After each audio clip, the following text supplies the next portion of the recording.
বিশ্বের মুসলমানদের কাছে অত্যন্ত দীক্ষিত এবং বিশ্বের মানবাধিকার পন্থী মানুষের কাছে অত্যন্ত দীক্ষিত ইসরায়েলের বর্বরতা, বিশেষ করে ফিলিস্তিনের গাজা উপত্যকায় এই পর্যন্ত 2023 সালের অক্টোবর থেকে 70,000 নারী এবং শিশু নিহত হয়েছে।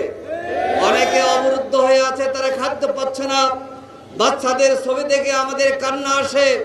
সেই বাচ্চাদের জন্য, শিশুদের জন্য, নারীদের জন্য খাই জায়গায় দাঁড়িয়ে ফিলিস্তিনের জনগণের উপর নিষ্ঠুর হত্যাযজ্ঞ চালানো হচ্ছে।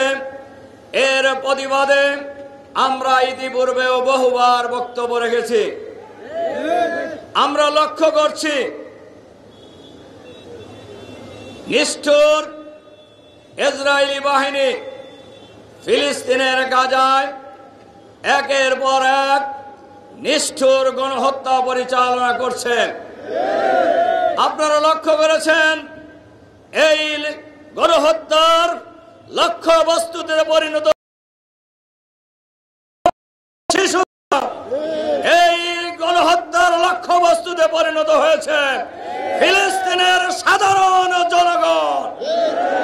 কিন্তু আমরা প্রতিবাদ জানাচ্ছি, আমরা বিক্ষোভ মিছিল করছি।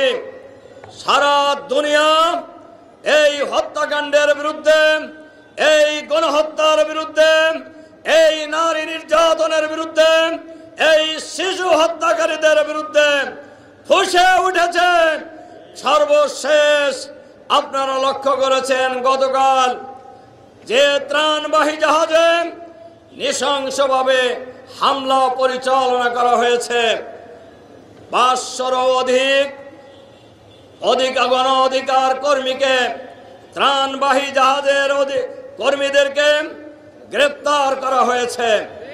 আমরা ইতিমধ্যেই লক্ষ্য করেছেন বিশ্বের প্রায় অধিকাংশ দেশ ফিলিস্তিনের স্বাধীনতার পক্ষে মত দিয়েছে।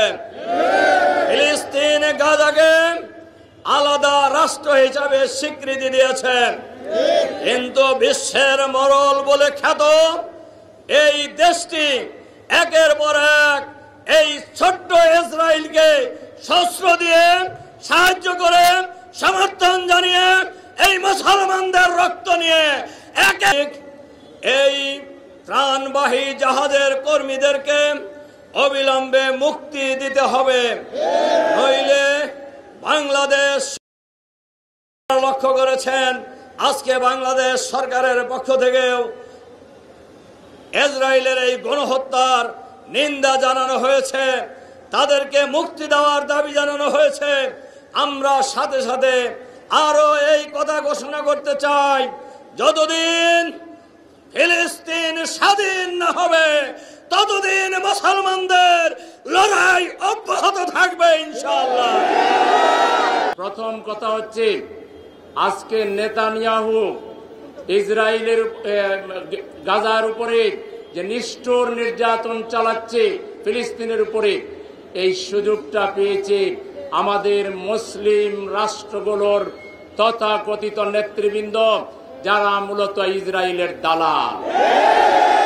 তারা যদি মুসলমানদের প্রতিনিধিত্ব করতেন, ইসরায়েলের বাবারও শক্তি নাই বারবার গাজার উপর হামলা করতে পারে। আমি চ্যালেঞ্জ ছুড়ে দিয়ে বলছি, মুসলিম নেতাদের যদি বিন্দু মাত্র আত্মমর্যাদাবোধ থাকে, আল্লাহর দরবারে দাঁড়াবার সেই ভয় যদি থাকে, আপনারা ওআইসির পক্ষ থেকে সকল মুসলিম রাষ্ট্র ঐক্যবদ্ধ হয়ে জিহাদ ঘোষণা করুন। এক সপ্তাহের ভিতরে ইসরায়েল খান ধ্বংস হয়ে যাবে। আজকে এই দালাল মুসলিম নেতৃবৃন্দের কারণে গাজায় আমার মুসলমান শিশুরা, নারীরা যা কোনো যুদ্ধের নীতিতে নাই, আন্তর্জাতিক সকল আইনকে লঙ্ঘন করে তারা নির্বিচারে শিশুকে হত্যা করছে, নারীকে হত্যা করছে, যুদ্ধাপরাধ করছে, তাকে ঠেকানোর কেউ নাই। হ্যাঁ, সময় আসবে। আল্লাহ ইন্নাল্লাহ লা ইউহিব্বুল মুতাদিন, আল্লাহ বাড়াবাড়িকারীকে পছন্দ করেন না।